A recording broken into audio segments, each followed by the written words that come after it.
What would you do if you met someone on a dating app like Tinder and a few weeks later discovered they have a dark criminal record, possibly related to vampiric behavior and, allegedly, cannibalism?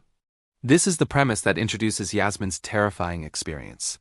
Yasmine is a 21-year-old woman originally from Ecuador, whose life took a drastic turn in 2022. She traveled to Paris with the intention of completing her professional culinary internship as a chef. She shared an apartment with two other students, also from Ecuador, and her plan was to live in the French capital for 5 months. Everything seemed to follow the script of an exciting European adventure.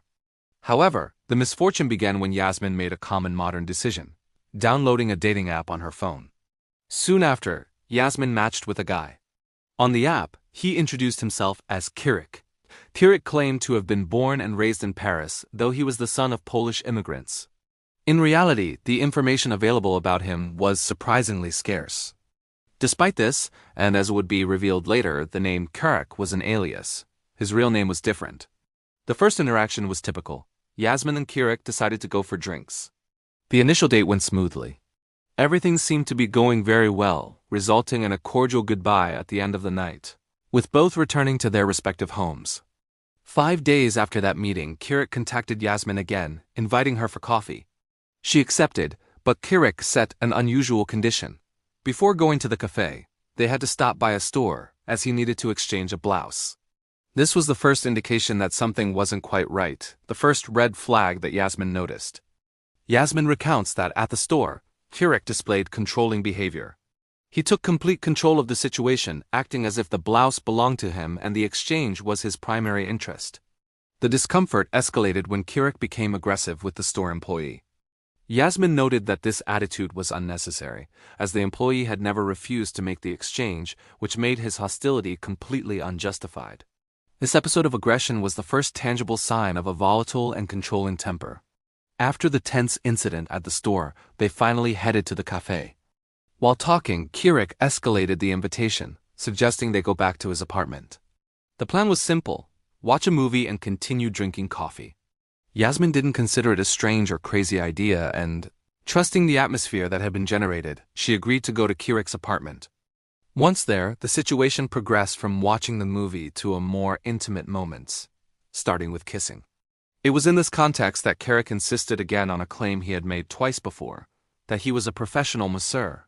At that moment, he offered Yasmine a back massage. To facilitate the professional massage, Kirek left the room so Yasmine could take off her blouse and lie face down on the bed. When Kirek returned, he began massaging the young woman's back. However, the sensation was strange. Yasmine began to notice that, in addition to the massage techniques, Kirek was using some kind of creams and oils that didn't feel normal. Almost immediately, Yasmine felt her skin burning, irritating her, and the creams deeply bothering her. The feeling of discomfort was so strong that she interrupted the date. She told Kirek that she needed to leave to take a shower. At that moment, she attributed it to a personal sensitivity, not a distrust of him, as she didn't want to feel bad in front of someone she liked. While walking back to her house, the discomfort in her back turned into sharp and severe pain. The situation deteriorated to the point where Yasmine made the crucial decision to detour and head directly to a hospital. Once at the hospital, doctors examined her back. The news she received was terrifying and unexpected. The doctor informed her that she had to be admitted immediately. The reason was that the substance applied to her back was not a common massage cream or oil, but an extremely dangerous chemical designed to decompose and calcify human skin. Fortunately, Yasmine acted quickly, stopping the progression of the chemical damage. 2 days later, when Yasmine was out of danger and recovering, the doctors fulfilled their civic duty and alerted the police about the incident, who came to the hospital to take her statement. Thanks to the police intervention, the truth about her date came to light. Yasmine learned about the existence of a sect or organized group of people in Paris and other European cities that use these types of caustic chemicals to decompose the skin of their victims with the ultimate purpose of cannibalism. And the name Kirek was, in fact, a lie. The attacker was named Benoit, and he was already being actively sought by the police due to his extensive and dangerous criminal record. Benoit's background was chilling. It was discovered that he was involved in internet groups, Reddit, Facebook, Telegram, where he bought and sold blood for his personal consumption. Furthermore, he was an individual obsessed with vampirism and was known to perform rituals in cemeteries.